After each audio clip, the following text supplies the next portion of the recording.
Olá, Max. Esse relato chegou até mim através de seu Amâncio, um tropeiro aposentado do interior de Goiás. Homem calejado de estrada, que conhecia cada atalho de terra e cada pousada antiga entre fazendas. Ele jurava que nunca temeu o escuro da mata ou a solidão das longas viagens, mas havia uma lembrança que até hoje o deixava inquieto: o encontro com o violeiro da estrada morta. Diz o povo que em certas noites de lua minguante, quem caminha pela estrada morta, um antigo caminho de tropeiros, quase esquecido pelo tempo, pode ouvir o som de uma viola ecoando no meio da escuridão. A melodia é bonita, calma, mas há nela algo de pesado, como se cada nota carregasse tristeza e luto. Alguns viajantes pararam para ouvir e nunca mais foram vistos. Outros voltaram diferentes, mudos, incapazes de contar o que presenciaram. Seu Amâncio disse: Max, eu vi esse violeiro, e juro, ele não era deste mundo. Na época, Amâncio seguia de mula, levando mantimentos para uma fazenda distante. A viagem era cansativa, o caminho longo, e a estrada morta era o único atalho. O nome já era de mau agouro. Diziam que anos atrás, uma leva de tropeiros foi emboscada ali, assassinado por ladrões. Muitos corpos nunca foram enterrados direito. Desde então, o trecho ficou amaldiçoado. Naquela noite, o vento corria frio, levantando poeira da estrada.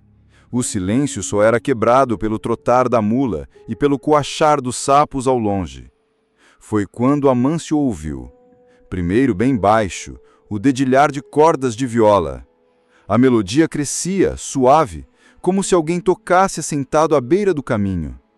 Ele pensou ser um viajante, mas quanto mais avançava, mais percebia que a música vinha de todos os lados, como se a noite inteira cantasse junto. Logo à frente, à luz fraca do luar, Amâncio viu a figura. Um homem magro, de chapéu largo, sentado em um tronco caído à beira da estrada.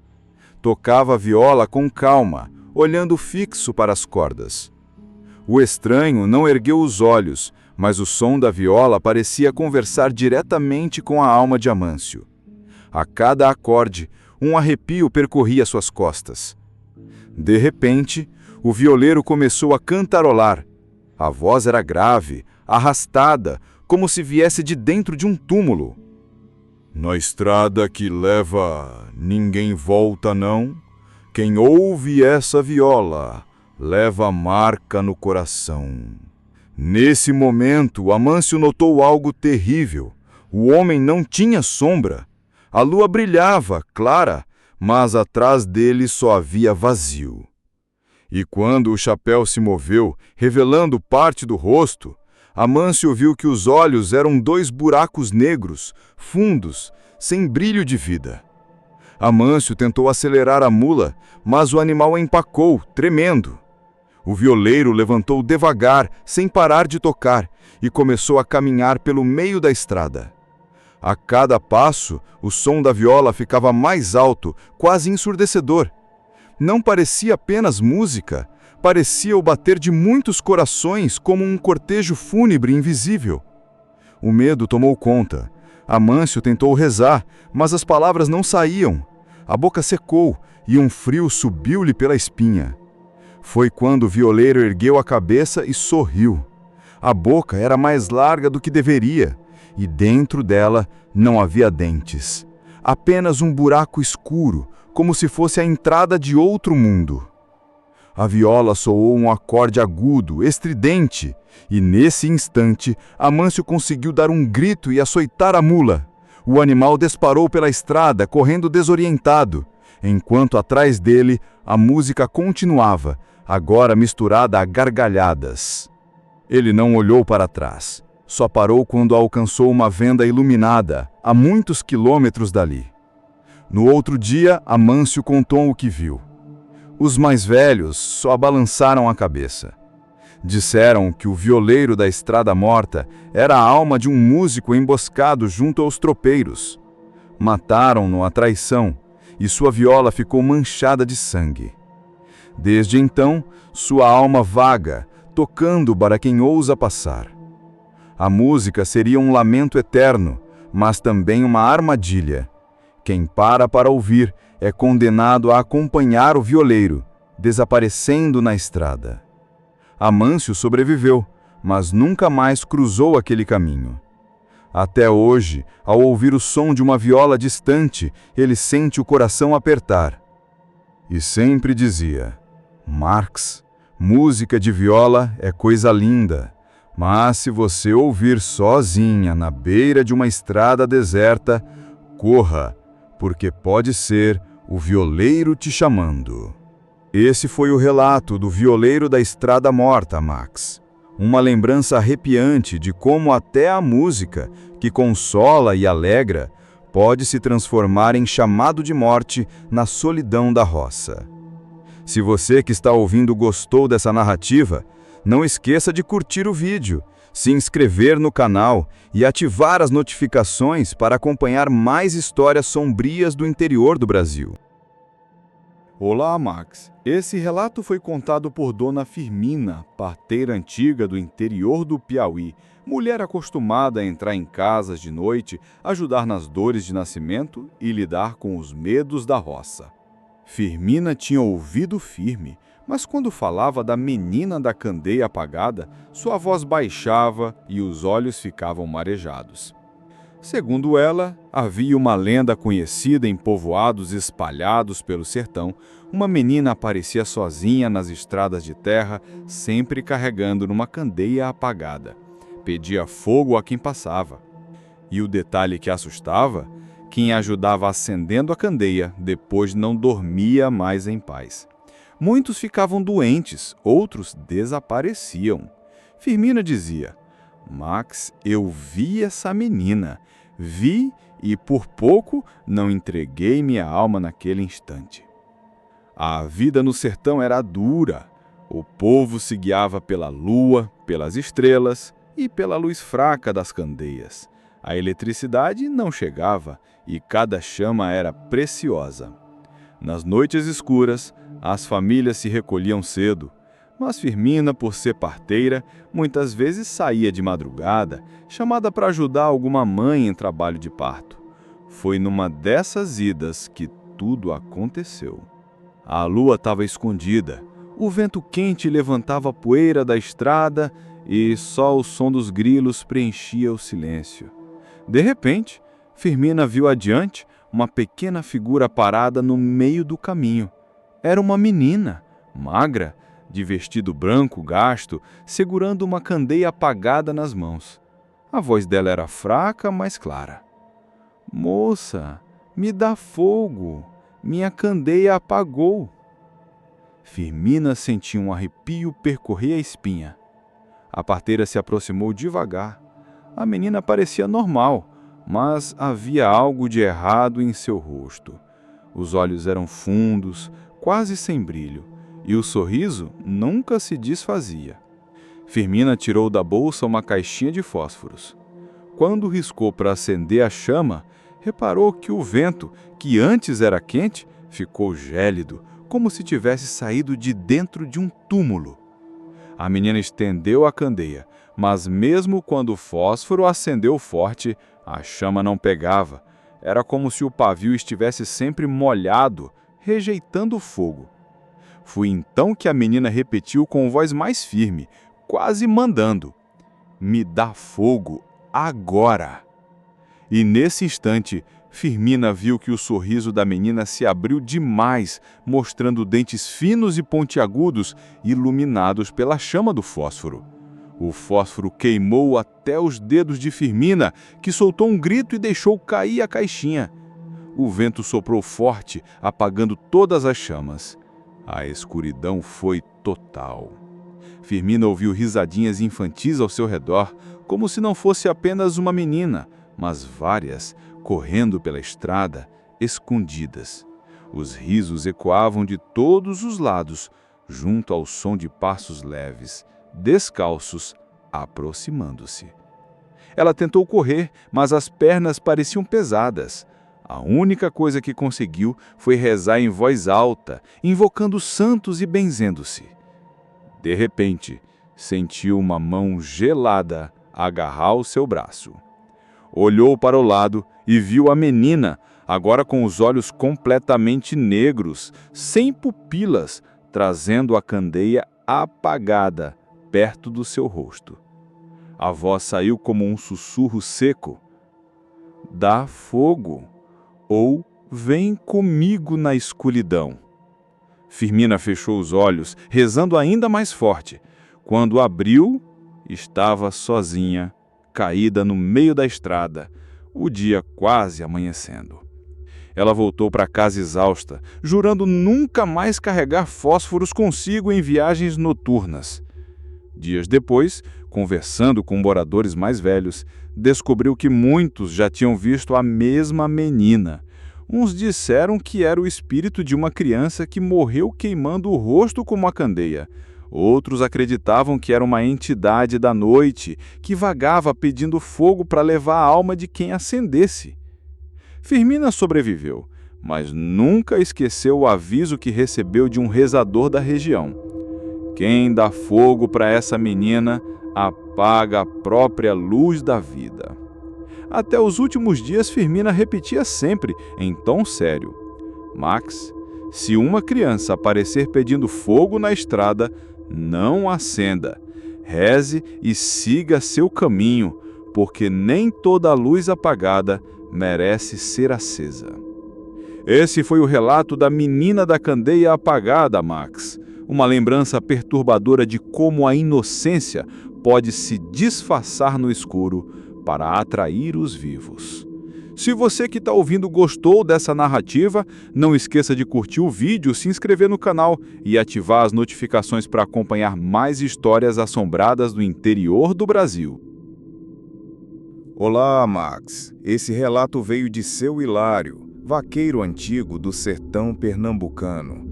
Homem acostumado a lidar com gado brabo, tocar boiada por léguas e passar noites inteiras em curral.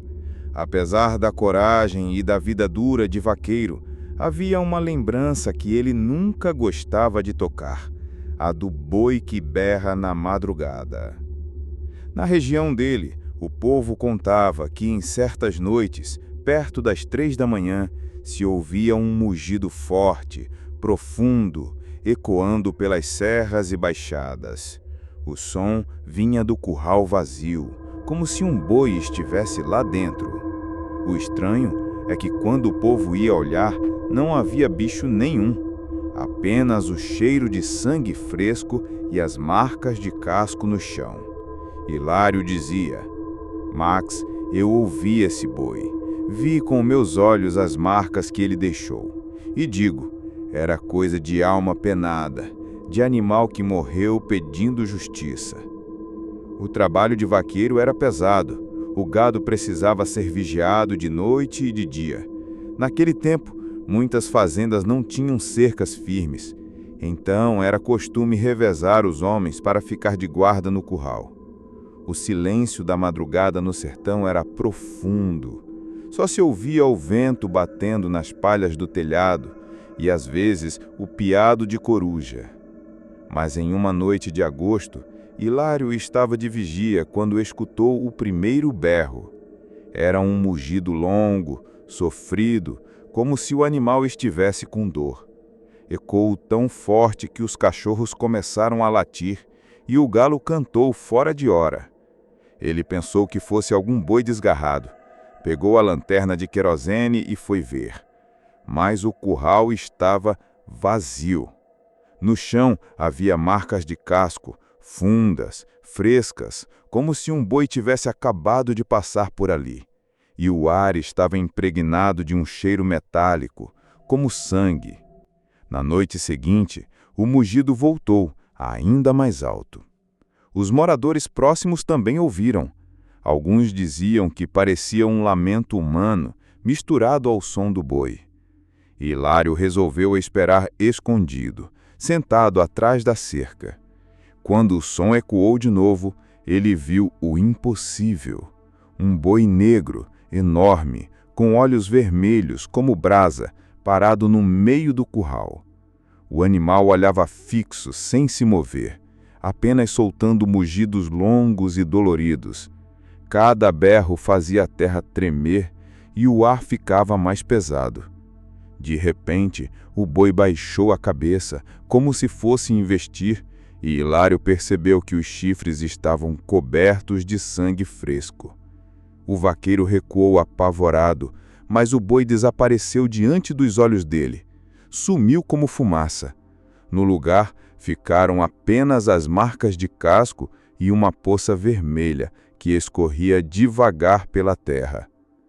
Na terceira noite, Hilário quase perdeu a razão. O mugido começou mais cedo e parecia circular a fazenda, vindo de todos os lados ao mesmo tempo. Os cavalos relinchavam, os cachorros uivavam e ninguém conseguia dormir. Hilário jurou que a cada berro via sombras de bois passando pelo terreiro, como se uma boiada invisível cruzasse a madrugada. De repente, uma ventania forte soprou, apagando todas as lamparinas. No escuro, ele ouviu o mugido atrás dele, muito próximo, tão alto que fez o corpo tremer. Virou-se e viu o boi negro novamente, desta vez a poucos metros. O animal avançou, e Hilário correu desesperado para dentro de casa, batendo a porta com força. O som dos cascos batendo na varanda ecoou por minutos, até sumir lentamente. No dia seguinte, foram procurar explicação.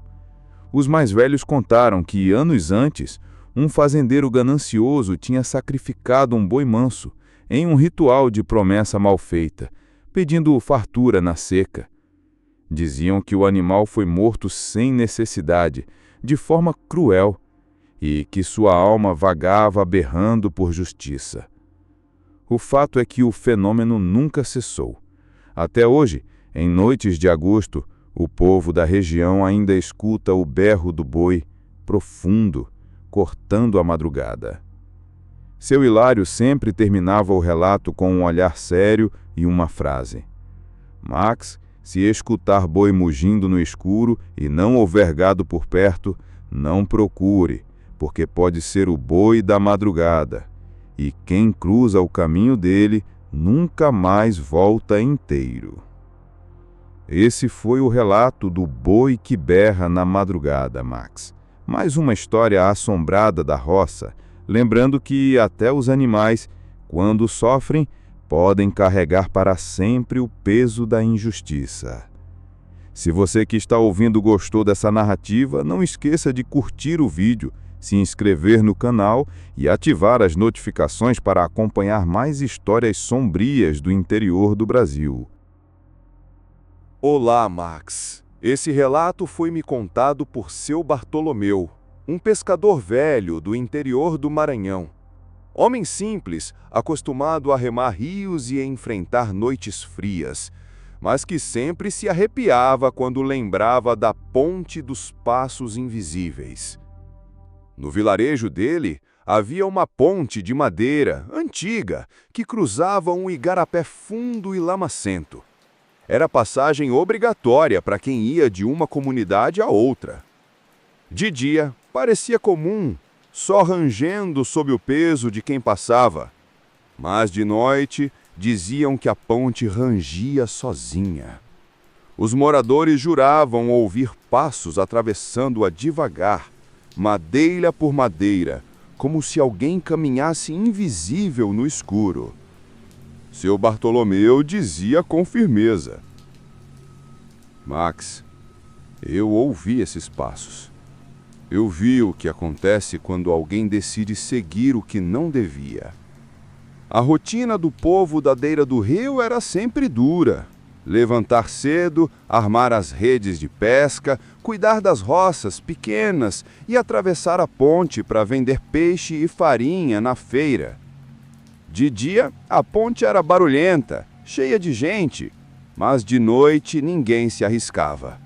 Acreditava-se que a madeira carregava o peso das almas daqueles que morreram afogados no igarapé, Havia histórias antigas de crianças desaparecidas, bois levados pela correnteza e até de um vaqueiro que caiu da ponte em noite de cheia, nunca encontrado. Numa certa madrugada, voltando de uma pescaria tardia, Bartolomeu decidiu atravessar a ponte. Estava sozinho, com a lamparina na mão. Foi então que ouviu.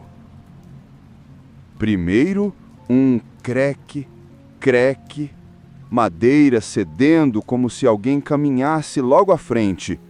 Mas ele via claramente, não havia ninguém.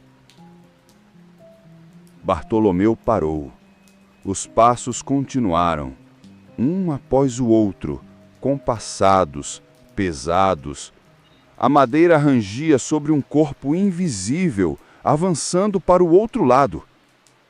Ele tentou se convencer que era o vento, mas então ouviu respiração baixa, arrastada, como se alguém cansado caminhasse logo diante dele.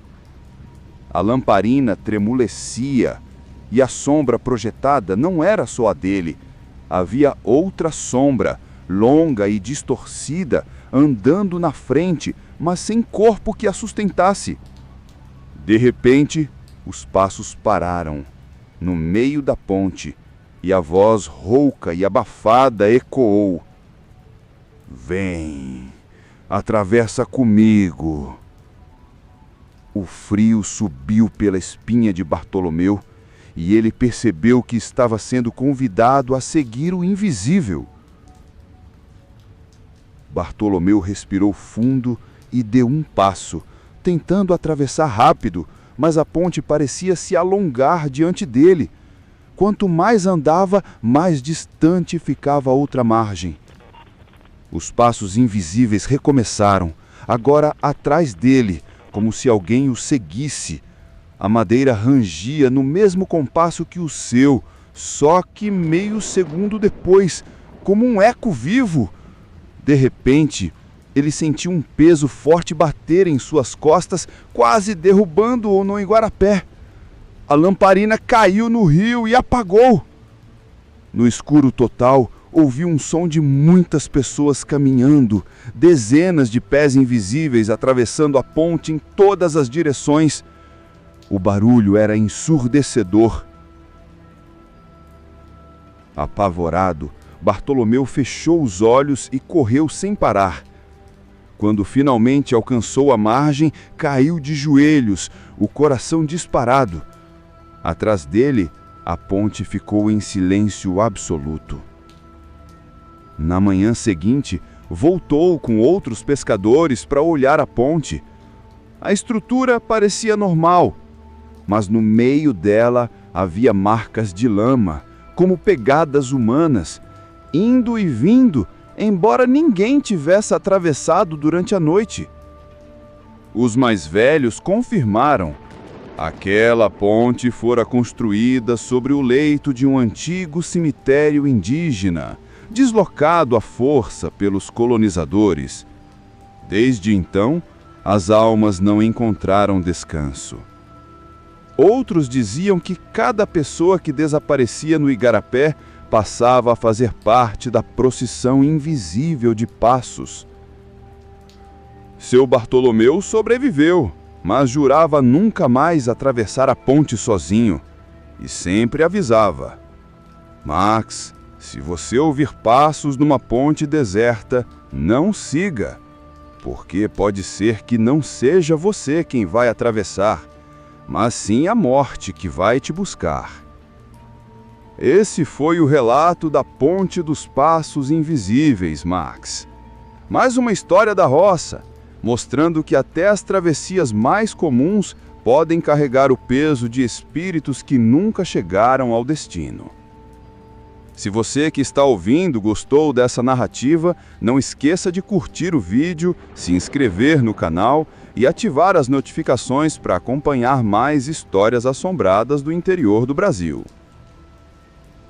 Olá, Max. Esse relato veio de Dona Eulália, uma senhora já de idade, moradora das veredas mineiras, próxima de um vilarejo antigo. Ela me contou sobre um mistério que ronda sua região há mais de um século: o trio de cavaleiros negros. Disse que em noites de lua minguante, quem viaja pelas estradas de terra batida pode escutar o som de cascos ecoando ao longe. Primeiro fraco, como se fosse só um viajante voltando para casa. Mas depois, o barulho aumenta, ritmado, forte, até que surgem 3 cavaleiros, sempre vestidos de preto, montados em cavalos sombrios, igualmente negros, com olhos avermelhados. Ninguém sabe de onde vêm nem para onde vão. Só se sabe que não falam, não desviam e quem cruza o caminho deles nunca mais é o mesmo. Dona Eulália me disse com firmeza: Max, eu vi esses homens e não desejo a ninguém passar pelo que passei naquela noite. O vilarejo onde ela morava tinha rotina simples da roça: trabalho na lavoura, colheita de milho, festas de folia e rezas nas capelinhas. Mas também tinha um medo antigo das estradas de terra. De dia tudo era sossegado, mas à noite as veredas se transformavam em corredores de sombra. Só os mais corajosos se arriscavam a cavalgar depois do pôr do sol. Certa vez, voltando de uma novena na capelinha do outro povoado, Eulália e o marido resolveram cortar caminho por uma estrada velha, ladeada por mato alto. O céu estava encoberto e a lua mal iluminava o chão. Foi então que ouviram, ao longe, um som seco, compassado: toque-toque, toque-toque, o trotar de cavalos. No começo pensaram que fosse algum conhecido voltando da missa, mas os cascos não diminuíam, não aumentavam, apenas mantinham o mesmo ritmo constante, como um relógio macabro. De repente, surgiram no meio da estrada 3 cavaleiros alinhados, lado a lado. Vestiam capas negras que se arrastavam até quase cobrir os cavalos. Os chapéus de aba larga escondiam seus rostos, deixando à mostra apenas olhos avermelhados faiscando na escuridão. Nenhum deles falava, apenas olhavam fixamente para Eulália e seu marido, como se os atravessassem com o olhar. O mais alto ergueu a mão, lentamente, e nesse gesto o vento soprou mais forte, fazendo o mato ranger.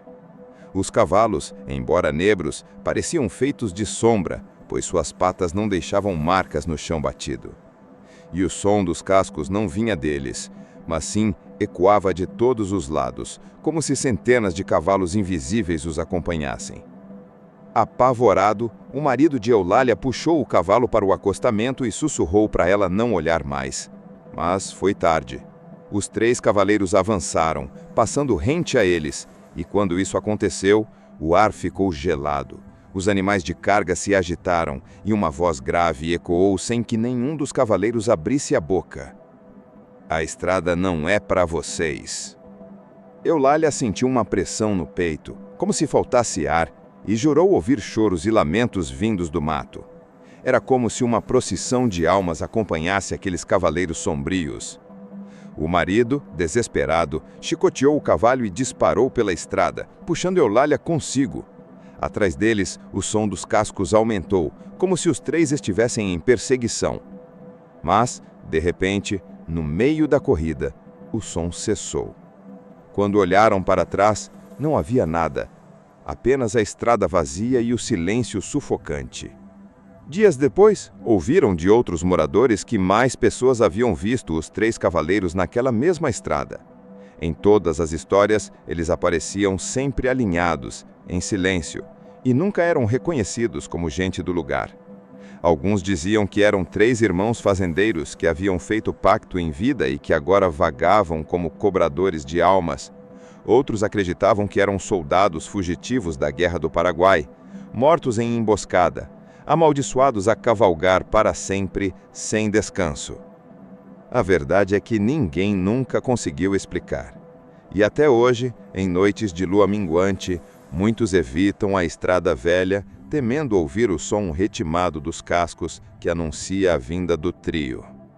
Dona Eulália terminou seu relato com os olhos marejados, repetindo: Max, se você algum dia cruzar com 3 cavaleiros de preto, não encare, não fale e não siga, porque pode ser que a estrada nunca mais te leve de volta para casa. Esse foi o relato do trio de Cavaleiros Negros, Max. Mais uma narrativa sombria da roça brasileira, lembrando que até as estradas mais comuns podem esconder segredos antigos e assombrações que nunca descansam. Se você que está ouvindo gostou dessa narrativa, não esqueça de curtir o vídeo, se inscrever no canal e ativar as notificações para acompanhar mais histórias arrepiantes do interior do Brasil. Olá, Max. Esse relato chegou até mim através de Dona Francisca, uma parteira antiga do interior do Piauí. Mulher de fé firme, acostumada a rezar terços e ladainhas em casas de família. Mas até ela, que já tinha visto de tudo, guardava calafrios ao lembrar da chamada reza na casa vazia. Naquela região, era comum se reunir para rezar o terço em noites de dificuldade, quando havia seca, doença ou mesmo para pedir fartura na colheita. Sempre alguém se oferecia para ceder a casa e o povo se juntava em torno da imagem de um santo. Mas havia uma casa, afastada da comunidade, que ninguém ocupava fazia anos.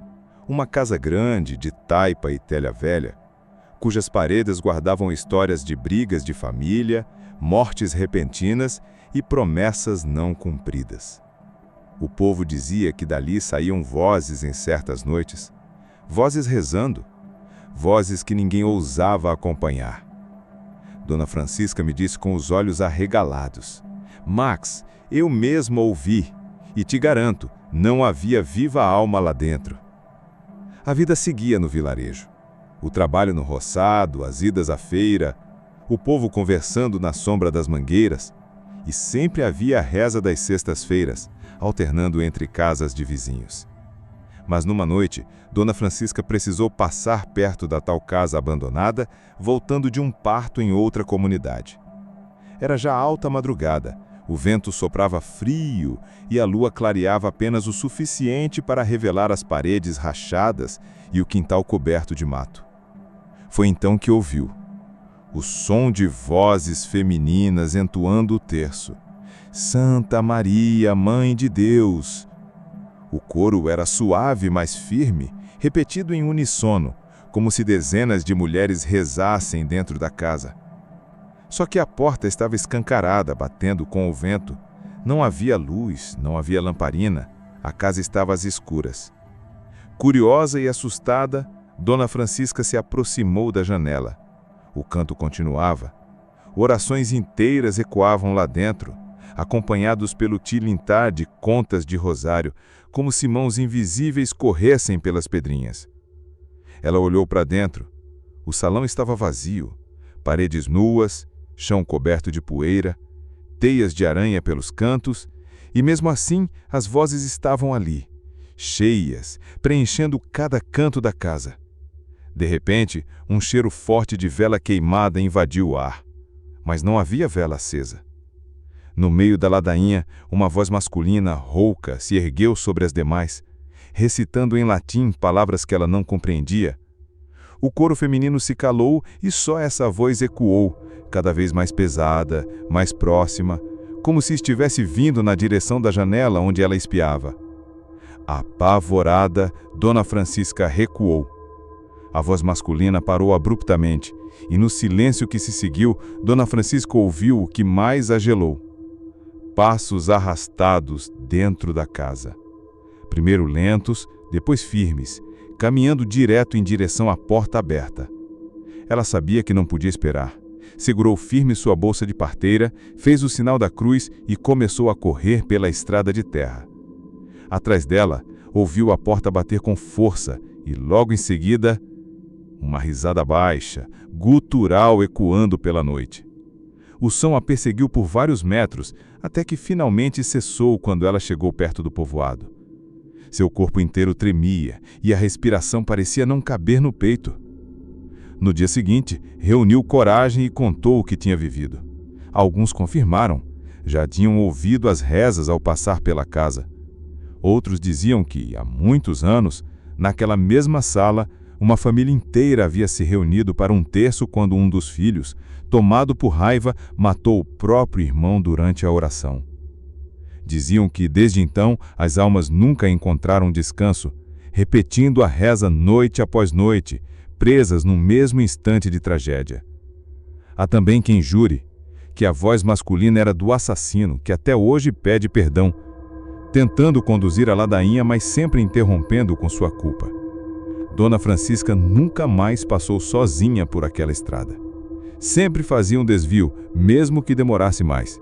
E até seus últimos dias repetia para os mais novos: Max, se você ouvir vozes rezando dentro de uma casa vazia, não entre, porque pode ser que a reza não seja pelos mortos, mas sim para puxar os vivos. Esse foi o relato da reza na casa vazia, Max. Uma lembrança assombrada da roça brasileira, onde até a fé, quando marcada pela dor e pela violência, pode se transformar em corrente de lamento eterno. Se você que está ouvindo gostou dessa narrativa, não esqueça de curtir o vídeo, se inscrever no canal e ativar as notificações para acompanhar mais histórias arrepiantes do interior do Brasil. Olá, Max. Esse relato veio de seu Raimundo, agricultor das Chapadas do interior da Bahia. Homem calejado pelo sol e pelo trabalho duro no roçado, acostumado a ver coisas que a maioria chamaria de superstição, mas que ele garante serem verdades.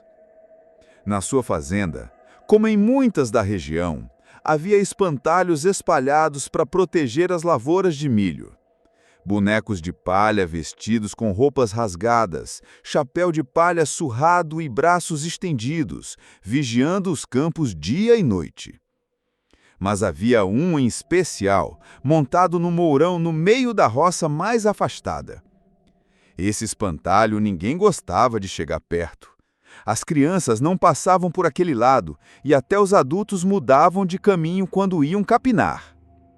Porque, segundo o povoado, o espantalho virava a cabeça para acompanhar quem passava.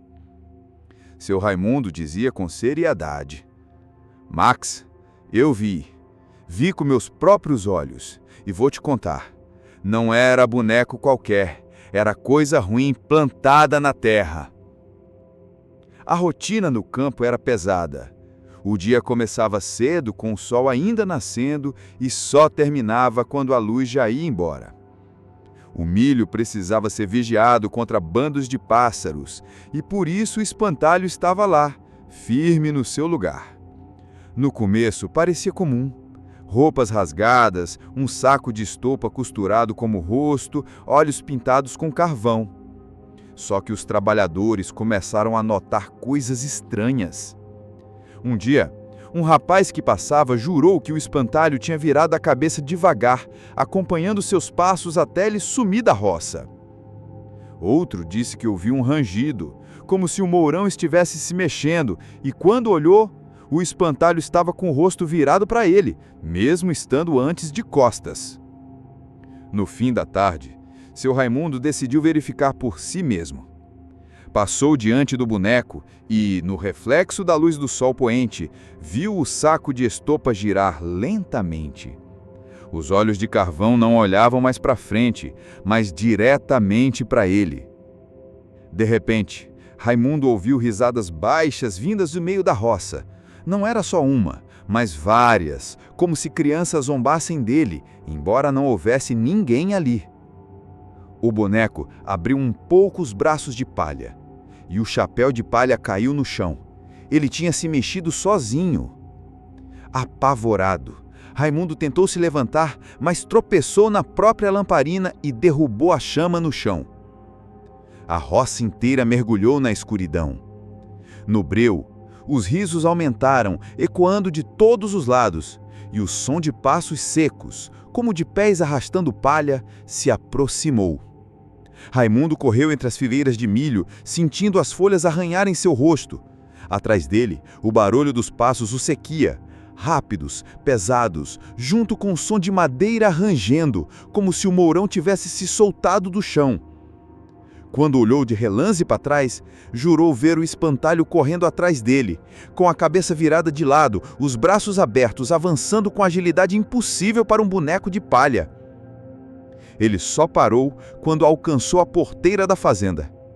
Ao cruzá-la, caiu de joelhos. o barulho cessou. O campo atrás estava silencioso outra vez, e o espantalho estava de volta no seu mourão, imóvel, como se nunca tivesse saído dali. No dia seguinte, Raimundo chamou outros homens para arrancar o boneco, mas ao chegarem, encontraram o mourão vazio. O espantalho tinha desaparecido. A terra estava remexida, como se algo tivesse caminhado em círculos durante a noite. Alguns acreditavam que era feitiço antigo feito por algum inimigo da família, que tinha posto o boneco como maldição para vigiar a roça. Outros diziam que era alma de gente morta injustamente, presa dentro do saco de estopa. O fato é que, semanas depois, as plantações começaram a definhar sem explicação. O milho secava antes de amadurecer e o solo parecia rejeitar qualquer semente. Até hoje, quem passa pelo caminho jura ver de relance um espantalho de chapéu torto parado no meio da lavoura abandonada. E, se tiver coragem de olhar de perto, vai perceber que a cabeça dele sempre está virada para o lado de quem passa. Seu Raimundo terminou o relato sério, com os olhos baixos. Max, se um espantalho virar a cabeça para te seguir, corra, porque pode ser que ele não queira só espantar os pássaros, mas tomar o lugar de quem olha. Esse foi o relato do boneco de espantalho que vira a cabeça, Max.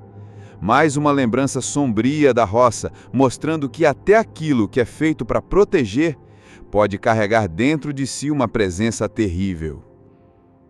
Se você que está ouvindo gostou dessa narrativa, não esqueça de curtir o vídeo, se inscrever no canal e ativar as notificações para acompanhar mais histórias assombradas do interior do Brasil. Olá, Max. Esse relato foi contado por Mestre Antero, um sanfoneiro antigo das margens do Rio São Francisco. Tocador de forró e de ladainha, homem que conhecia as festas da roça como ninguém. Ele dizia que poucas coisas eram tão alegres quanto uma festa de interior, fogueira acesa, forró debaixo de lona, sanfona gemendo, triângulo marcando o compasso e os tambores ecoando noite adentro. Mas também dizia que às vezes o que começa como alegria pode terminar em condenação. E foi assim que nasceu a lenda do tambor da festa que nunca acabou.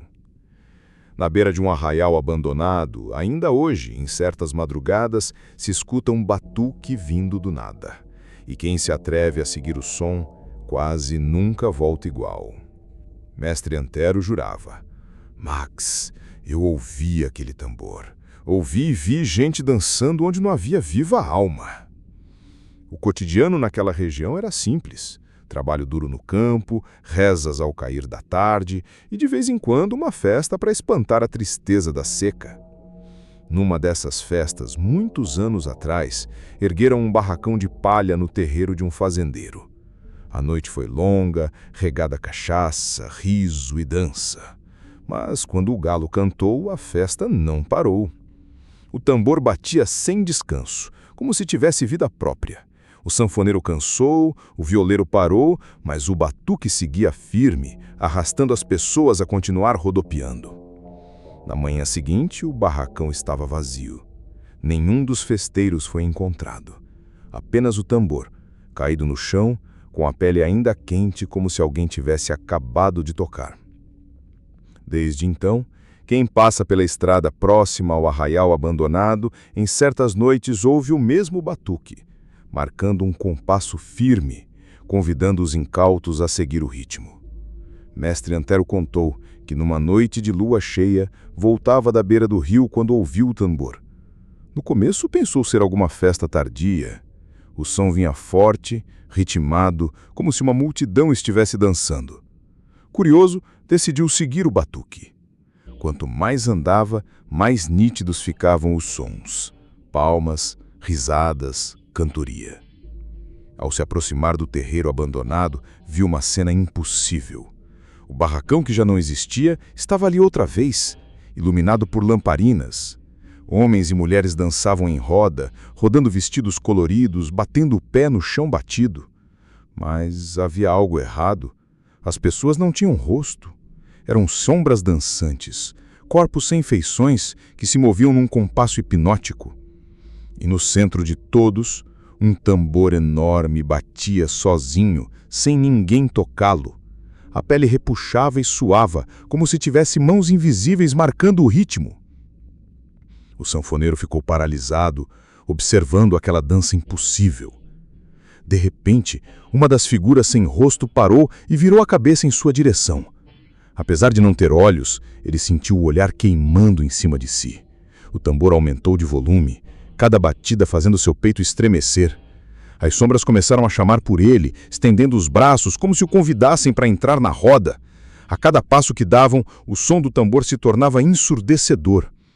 Antero tentou recuar, mas seus passos pareciam pesados, como se algo puxasse em direção ao terreiro.